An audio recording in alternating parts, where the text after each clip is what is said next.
Okay, I'm gonna call the meeting to order. If you would silence all your little noisy devices. This time I wish everybody to stand for the Pledge of Allegiance. Ask Mr. Kershaw to lead us in the Pledge of Allegiance.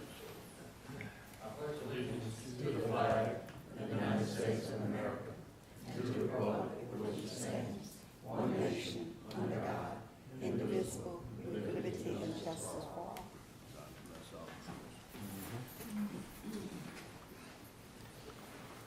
Thank y'all.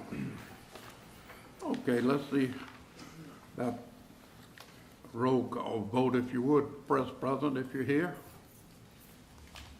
Okay. We have a quorum, we have one missing. I believe all of y'all have a copy of the minutes of the previous meeting. If there's no additions or corrections, I'll entertain a motion to approve those. Motion by Rusty Valley, second by Ms. Joyson got the first and Russell got the second. Ms. Joyce Green and second by Rusty. Okay. We need to vote on On the minutes? that? Yep. On the minutes, Yeah. previous minutes. Let me get this. Come on.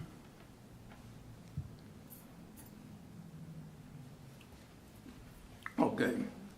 Mark your ballot, please, if you approve the minutes. Okay, the minutes are approved.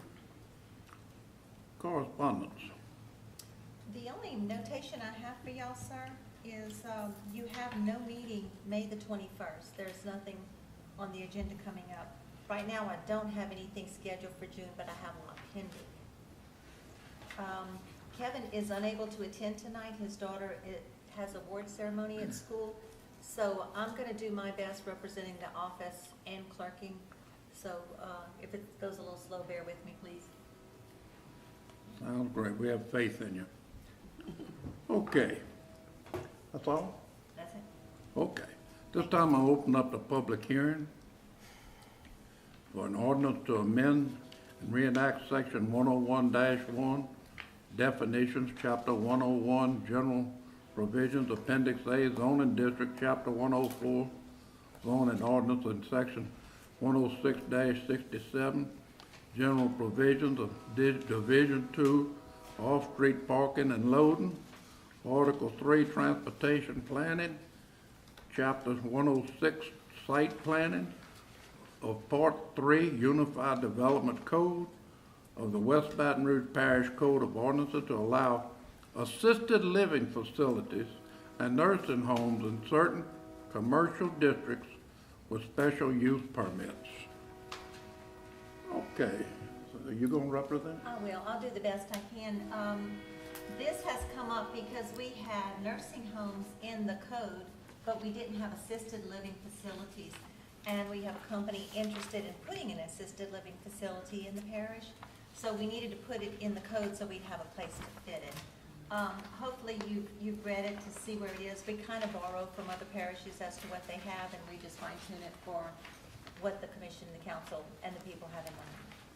So if you have any questions, I'll do the best I can, but other than that, it's pretty much cut and dry. Well, that was a good presentation. Thank you, ma'am. Short and sweet. Okay. Does anybody have any questions or comments on the ordinance? I have one question. Obviously, I see in the new draft and that you're actually adding C12 and C13 as a special use permit opposed to, I think, just when you just had the nursing, it was in C14. I just was wondering, what's the reason for that? Was it a specific location? Can you answer that? That's just the feedback that we got as for where they wanted the location to be in C1.2, C1.3. It's with the special use permit, so you have that option. Right. And that's for the nursing homes and the assisted living. There Yeah. has been questions Yeah, I see that. about both either or. Kevin happened to have typed it in as nursing homes and assisted living. So if y'all want to change that to or assisted living, or if you want to move it to a whole nother category, that's up to you, the way y'all want to do it. But right now, everything is in that multifamily residential and that C 1.4, so your option to take it in or out. Well, that's where we're talking about it, in multifamily residential. No, sir, in the commercial C 1.2 and the C 1.3. Oh, That's adding the assisted living and adding the nursing homes in that location also. Because right now, they were just multifamily residential and C 1.4. So just like always, when we add something to that column, we're doing the new ordinance with everything in that column included. Correct, right? Wait, I'm not following you. Say that In other again. words, when we add assisted living to nursing homes, which is multifamily, and if that becomes an ordinance by the council, it's everything else that is in that column of multifamily.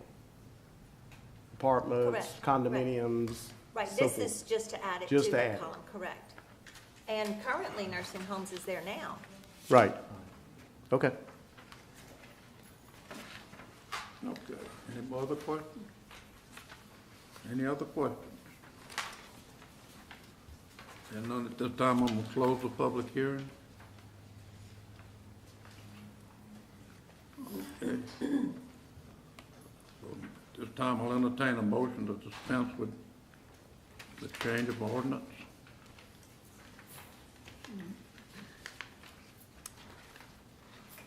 I would like to raise a motion. Okay. I'd like to recommend to the council to accept this ordinance change with the exception of the wording of "and" to "and/or" in the ordinance. This being for reason there's two different modes of operation actually in nursing homes and assisted living. So we may have to really watch how we give special permit use to that. And since it is a special permit, whenever someone is speaking to you, you can make it either just assisted living or just nursing home, or both. Yes, So adding the "or" to the classification yes, makes that change. yes it is, So that's all you want to do is add the "or" to the classification. yes. Gotcha. Okay, does everybody understand the motion? That's Curtis. Do I have a second? Sydney, We second. still have a vote up. And it already rolled. Okay. Yeah. Okay, at this time, if you would, mark your ballot. Unanimous. Okay. That'll be coming up when, this Thursday or next Thursday? This Thursday, yes. The council meeting is this Thursday. Okay. This time, Ms. Jackson? Oh, you're getting ahead of me. Hang on just a minute. I'm doing it all. It's hard. It's hard. Okay, is there a second on that? Okay. Please mark your ballot. Okay, we've adjourned. This time, I'm gonna call a meeting of the Planning Commission order. And I believe y'all all had a copy of the minutes of the previous meeting. So if there's no additions or corrections, I'll entertain a motion to approve those. Okay, motion by Russell, second by Ms. Jackson. They be approved. Please mark your ballot. Okay, thank you. It's approved. Correspondence, I'm clear now. none on this? No meeting, the 21st of May. Okay. This time, I'm gonna open up the public hearing for file number 2019-6, final plat showing a survey of subdivision of tract C2B, C2C, C2D, and the remainder of tract C2 of Bowyer Plantation and tracts C2B1, C2C1, C2D1, C2H, and C2G for Bowyer Plantation located in section 73, Township 7 South, Range 12 East, Southeastern Land District, west of the Mississippi River, West Baton Rouge, from Ms. Jane Price. Is there anybody here to represent that? Yes, sir, Mr. Tilton, I'd like to, if you don't mind, sir. I do apologize ahead of time. I have a little cough like 90% of the parish. And I talk with a little Texas twang. I lived in Texas till the 11th grade, and I have a tendency to talk fast. It does not bother me in the least if you ask me to slow down, ask me to repeat myself, or you don't even know what word I'm using. I'd like to first of all say good evening to everyone. I think I talk loud enough without the microphone, but if you can't hear me, I would prefer to look at the map. Court Bradford is working with me on this project. He's representing the potential purchaser of this property, and Carla Argrave and I own each 50% of the Intracoastal Self-Storage. So there's Carla Argrave and Court Bradford, and they're here to assist in anything that I say or do wrong. What we're here Hold today, on, Ms. sir? Jane. Do we have a map to put up there on the, I sure do. I can do that so for you. everybody can follow with you? That way, people in the audience don't have a copy of the map, so they'll put it up on the screen where they can see it. We have a small. Thank you, here. Mr. John. I'd like to look at one. Okay, there you go.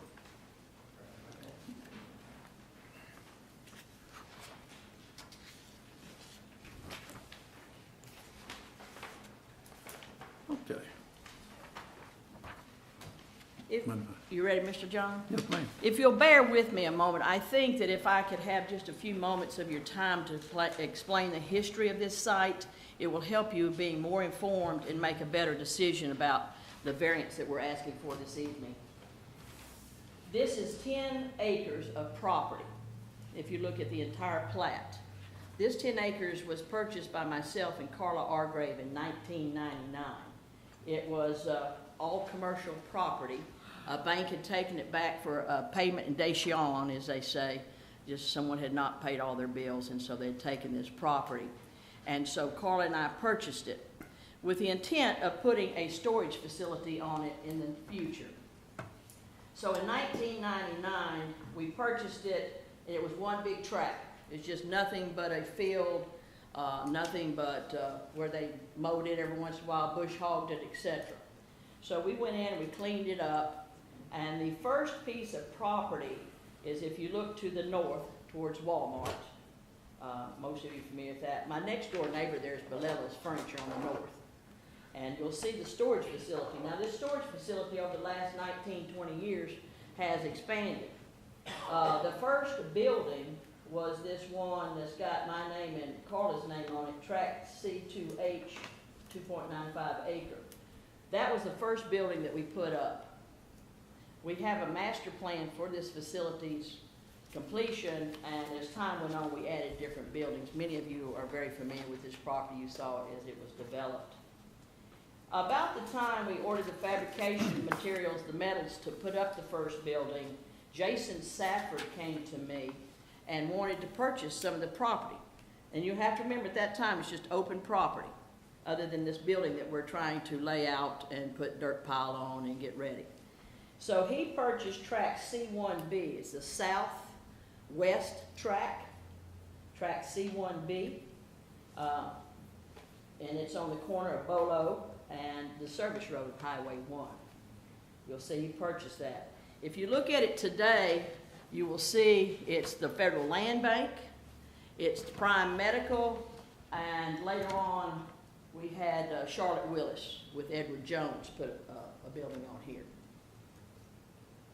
Not too long after we got the first building up, Jason purchased this property and he began to do his own development. It wasn't too long after that, Yancey Cass. Some of you may remember Yancey. He lived in the community for a while, and then he left. And so he had put on tract C2E, it's a piece of property north of the tract that Jason Safford purchased. We're still heading down Highway 1 towards Walmart, Bellello's Furniture. That's tract C2E. Now what happened here was currently, if you look at that piece of property, AT&T is on that property. Many of you may remember Yancey had a phone company there, and he kept there for many years. After he decided to leave the area, the medical complex bought it, but it's still, even though it says medical on there as the owner, it is still used today as AT&T. They're getting ready to move, as many of you may know, farther north up towards the Walmart on the service road. So that tract of property, when Yancey came to Carla and myself, that was the second piece of property we sold off the 10-acre tract. We took that money, by the blessings of God, and we put these two wings on. I call them wings. They're standalone. If you look at the first building I told you about, north of that you'll see kind of a small-looking line. It looks like just different little boxes. And then on the south side of the first building you'll see. Those are 10 by 10 units and 10 by 20. So you'll see the ones south of the first building are the larger units. So we went a couple more years, maybe 2 or 3 years after that, and then here comes Jamie Fontenot and Judge Will Kleinpeter. Now, I'm going to put you back on Bolo, so stay with me. We're back on Bolo. We have Jason Safford's tract, and now we have tract C2A, called Westside Law Office. That belongs to Jamie Fontenot and Judge Kleinpeter. They purchased that property. They wanted to put their law office. And so they did that, and at the same time they did that, in anticipation of selling more of these properties or subdividing this 10-acre tract, we went ahead and put 3 additional lots. They're the same size as the law office. They were all 125 by 250. That doesn't say that on your map this evening, your plat, and I'll explain why. But if you were to look at tract C2A, the law office, it's 125 by 250. And then we made 3 more lots heading down Bolo towards the Mississippi River. So they were all 125 by 250. And we got to the end, we had a 32-foot, if you'll see the very that'd be the southeast corner, you'll see 32-foot, 27 inches. That was additional property that was left, and we used that as a gravel road, kind of an egress into the backside of the intercoastal self-storage. We used it maybe for potential development in the center of the property, et cetera, et cetera. You may also remember that right next to that tract that says C2D1, 0.674 acres, that has been over the past few years a couple of different types of landscape companies. We had Westside Landscape Company there for a while, then we had Emma's that Ryan Fabry also used for a period of time. The other 2 tracts of property have never been used, never purchased, never leased, anything like that. They always just remained undeveloped. So we get that done, and then here comes, now I'm putting you back on the service road. You have Jason Safford's property, you have Yancey's property, which is A&D Medical now, and you had this one other piece of property in between the intercoastal self-storage. That's tract C2F. It says Charlie Gowan Senior Family LLC. That property was initially purchased by Neighbors Credit Union. Not allowed to. Key Point, I apologize. Key Point Federal Credit Union by Gary LeBeau. And they purchased that property in anticipating of putting a brick and mortar building on there and having a presence on Highway 1. In the meantime, while their board was voting and while they were getting their coins together, they went down to the old Casa Loma, and they're on the south end of Casa Loma, and they have decided to stay there. So Gary called me back a few years ago and see if I wanted to buy the property back. Well, unfortunately, by then I had spent the money on this second back building on the intercoastal. It's behind the first long building in the center. You'll see there's a second building. And we had used that money for that, so we didn't have any money to buy the property back. And we did decide that it wasn't in our best interest as well. So the credit union held on to it for a few years, and then a Mr. Terry Hebert purchased it. Now that's not the Terry Hebert that some of us may be familiar with. It's not the Terry Hebert that owns part of Volcones or anything on this side of the river. This is a Terry Hebert. He's an elderly gentleman, and he actually is an old real estate guy in Baton Rouge. So he purchased the property. Well, he held on to it for a couple of years. He bought it as a potential investment. And so what happened is he sold it to Shabills a couple of years ago, maybe a year and a half ago. And he is related to one of the Shabills. And now if we've got all the property kind of encased, we've got Jason Safford on the corner, inside we have AT&T, and now we have Shabills, and then we still have the Intracoastal Self-Storage. And north of us, of course, is Balello's. On the west side is Highway 1. On the south side is Bolo. And on the east side, that is Mr. Ralston Phillips' property. The variance we'll be asking for this evening has nothing to do with anyone's property other than the property that Carl and I still own. All the property variances are contiguous to the property we still own. So here we're rocking and rolling along, build this last building in the very back. We built it in 2009. I remember that because I worked at Dow for 32 years and I retired that year, and that gave me something to do to stay out of trouble. But anyway, we purchased that, put that building up, and so since 2009 we have not done any additional development on this property. We've talked about putting RV boat storage.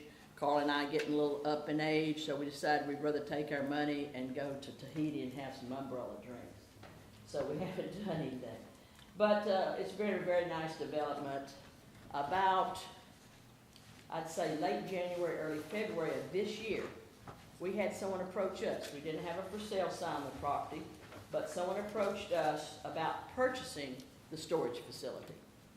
And Carl and I mulled over it, and we decided it was probably a good thing for us in our last chapters of our life.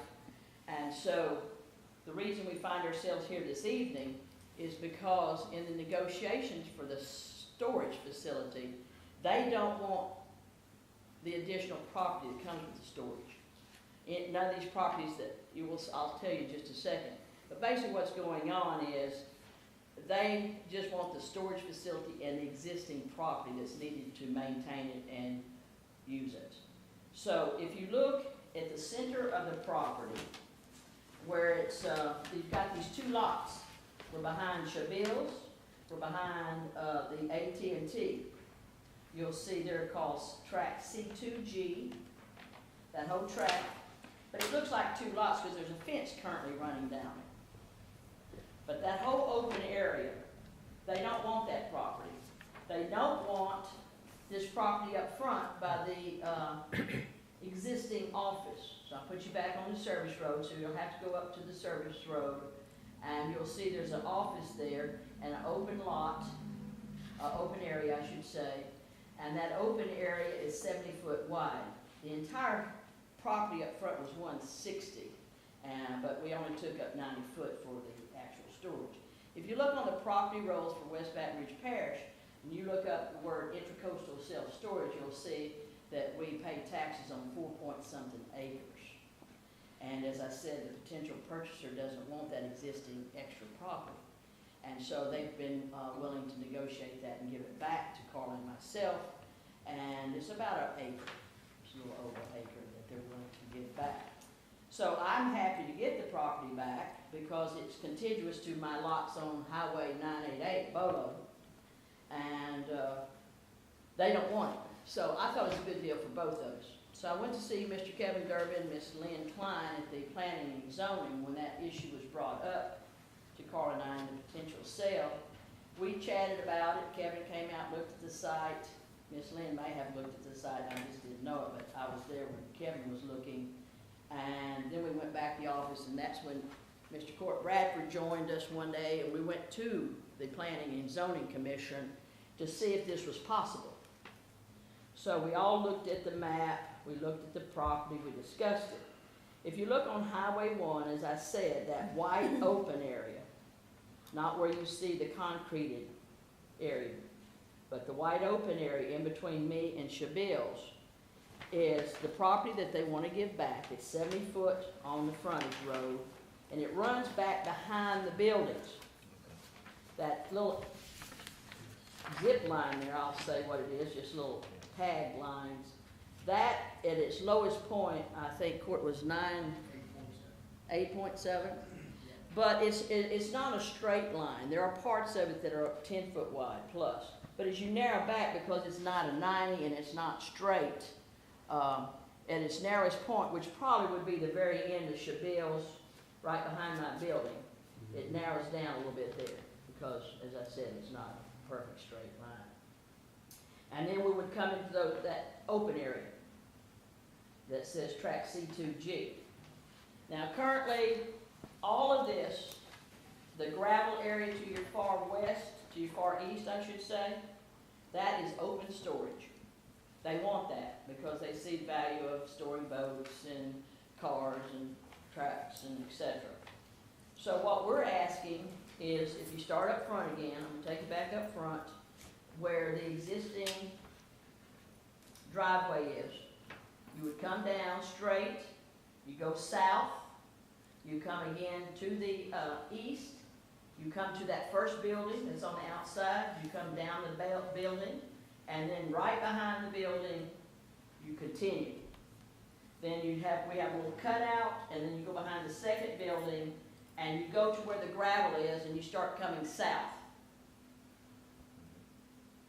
So, this open area in the front. Now, Lynn and Kevin looked at this, and they said, Gene, while you're here, we would like to make a suggestion. I said, certainly.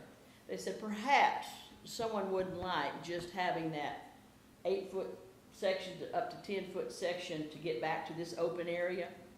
Why don't you look here on Bolo and see what we can do, if there's another egress into this property.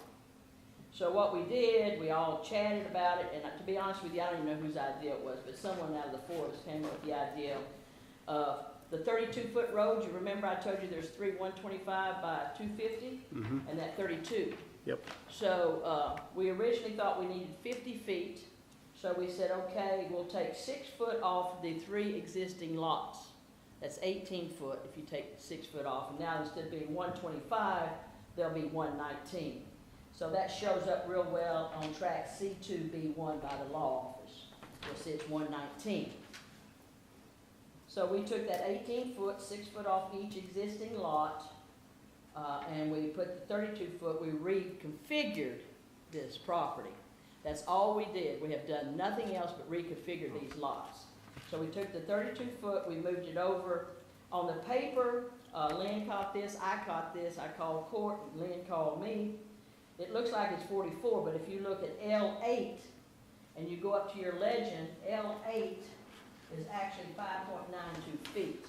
So it is actually a 50-foot road. It's very difficult for the surveyors to put in that little number there, so they make a legend. So that's a 50-foot road.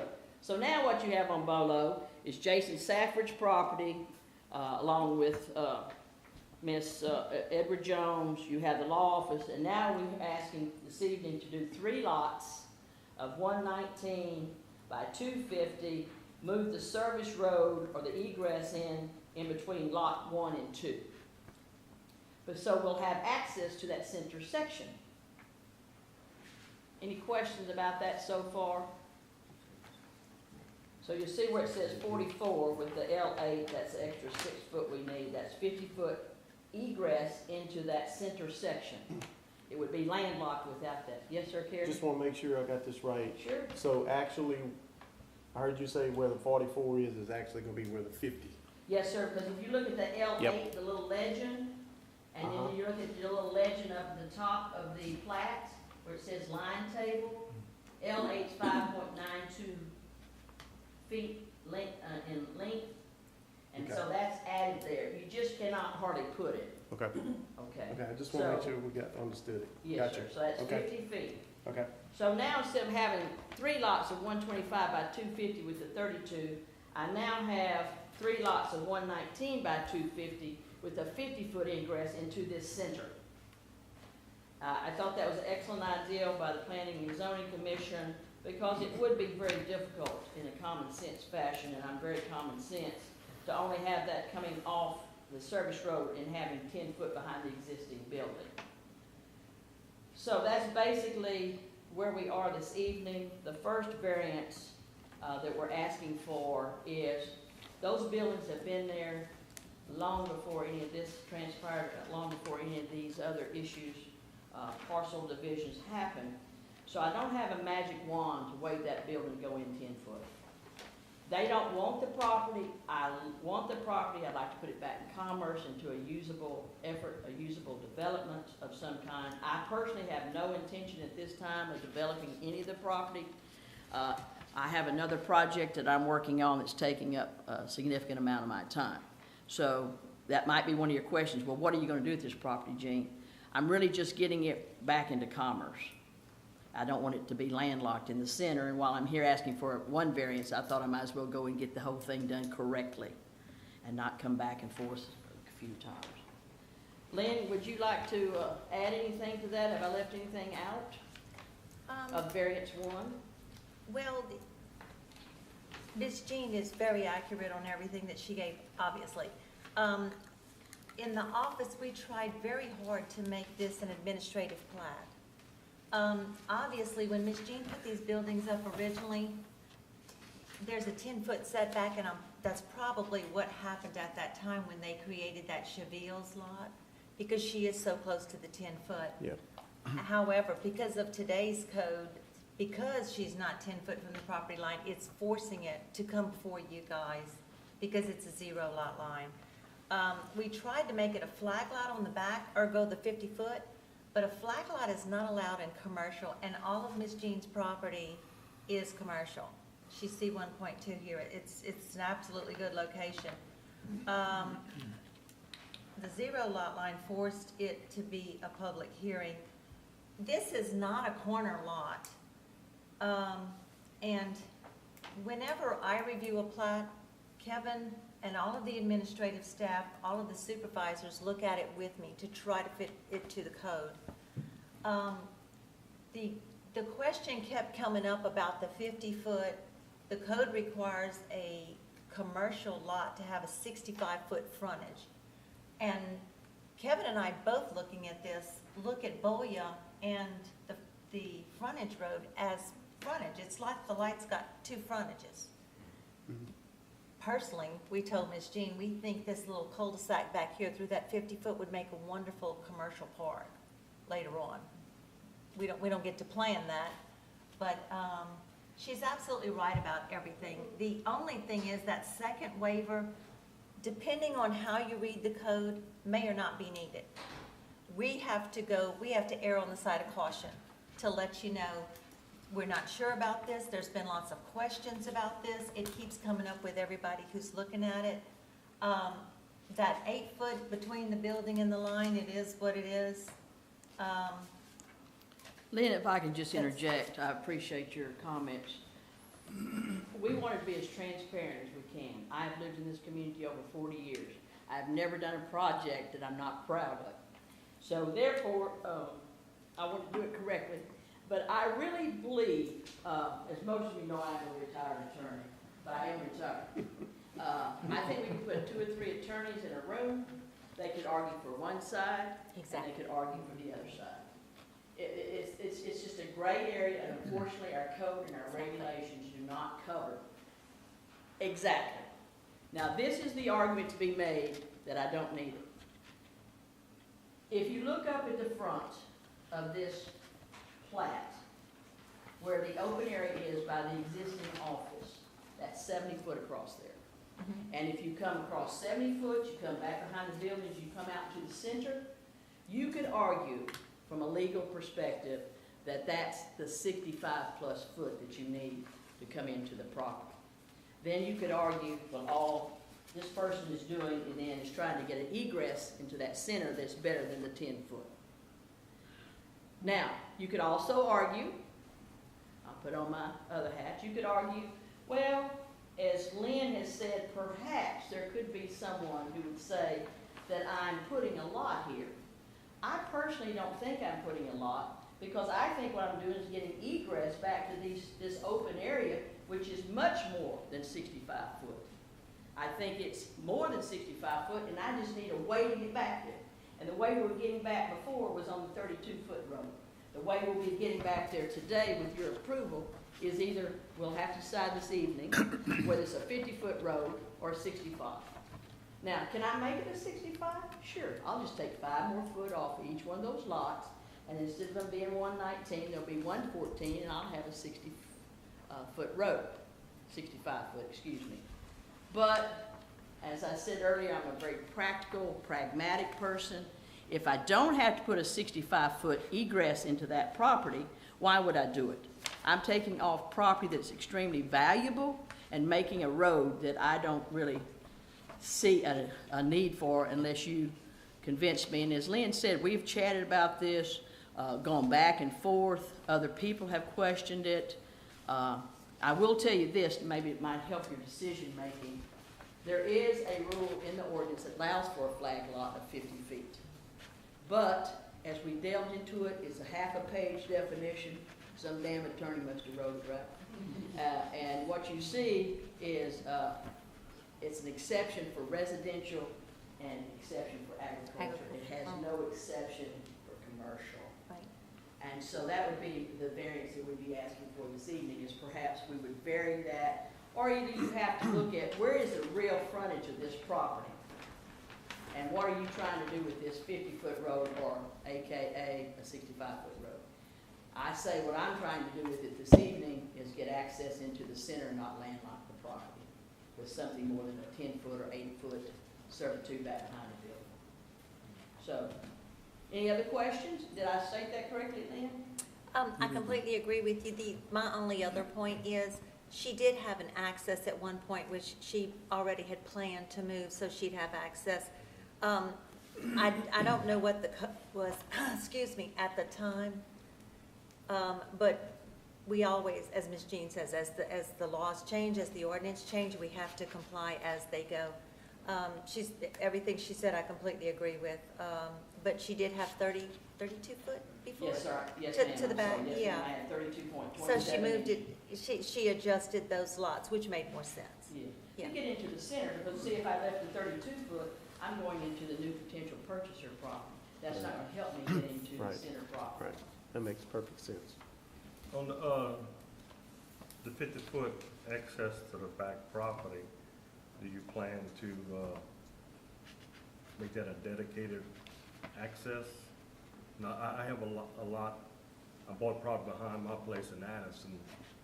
We did a servitude to relegate to the back property because of between 2 residential lots. And my neighbor and I put it, and we made a dedicated servitude where it can't be closed. Because if either one of us would have sold, another person said, well, I don't want my road, because we put it on the property line. Right. And I was just Mr. Reed, wondering I'm sorry, go ahead. if you dedicate a servitude, access servitude to that property, where it wouldn't become landlocked, no matter who bought the property on either side. I certainly think that's a very viable use, and I can understand your situation because you have 2 property owners. You must realize, once again, none of this property that we're speaking about this evening is owned by anyone but me. Right. I own this property. So whether it's a 50-foot road, a 65-foot road, whether it's at 10-foot, 8-foot, whether it's up front, whether it's in the back, I own all the properties, impacting no additional property owner but myself. Now, to answer your question, Mr. Revat, more fully, is at this time I have no use for this property. I can envision myself, because our parish is growing, I can envision, and I actually have had, and someone come talk to me about this property for other uses. I've had people come talk to me about assisted living. I've had someone come talk to me about a business park. I've had someone come talk to me about a lot. What I'm trying to do, Mr. Revat, is keep this open for the best project that we can get for West Baton Rouge Parish. So even though I have it split up, my vision for this property, not by me, because like I said, I have plenty to do, and my beneficiaries will be happy enough without me getting another project and stressing myself out. But anyway, all that said and done, I can see someone coming and buying all the property. So I don't think we should dedicate a road. I think we should be very practical and require some access to that center now, because we never know. Maybe someone will want to just come in and purchase the center, and we'll have this access to it. Maybe someone will want to come in and buy 2 lots. But I personally think that the way our parish is growing and developing, there'll be somebody that'll probably come in and want to purchase all the property. So I prefer not to dedicate any road, set any line in stone, and just keep it like we've done historically. Sell the property as potential purchasers come along. And then when they come before you, you can decide whether they have a good project or not. So you still have control somewhat over it. Everything that's been done on your property so far has been quality and it's an asset to the parish, you know, so, I mean, you're trying to do the right thing and we appreciate it. I mean, what you call that? To these people You, that I would you not- painted yourself into a corner with this little spot right here, and like I said, I'm like Miss Lynn, I don't remember what the rules were 25 years ago or 20 years ago, but it looks like with minimum adjustments, say we can give you the 50 to 60 foot you need to get back there, so like I said, it looks like it's gonna be a fine operation. That's a wonderful piece of property, and it's in a good location, Well, thank you, sir. really good location. Thank you. Anybody have anything else to ask? No? Thank you, ma'am. Yes, sir. Thank you as always. I appreciate y'all's time. Okay. At this time, I'm gonna close the public hearing for the Miss Christ property.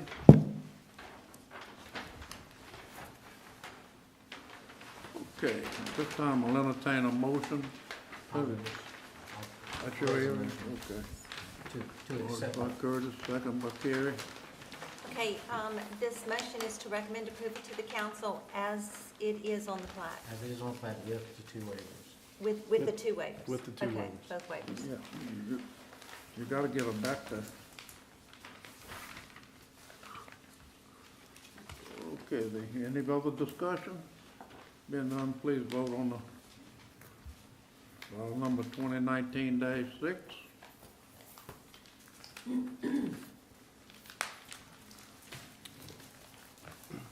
Mr. John, I want to just Okay. comment, I want to thank Ms. Jean because you really did explain that well. I appreciate that. Even I could understand it. Thank you. When you start You putting did a bunch good. of lines on paper, I can Thank you understand. very much. That's why I did it, because of the history that I have with it. So thank you, and I appreciate everyone's votes, and believe me, you will not. That'll be sad. coming up Thursday night now. Yes, sir. Okay, any other business? That's it for me? That's it? Okay, Ms. Jackson? Oh, you got it. Thank you. If y'all would, mark your ballot. We don't even need to do that. We are adjourned. Well, thank y'all for coming. I want to thank the audience there for y'all coming. I'd like to tell the councilman how much I appreciate y'all looking in on us. We know we're on TV, but when we see you in person, it's a little better. Thank y'all.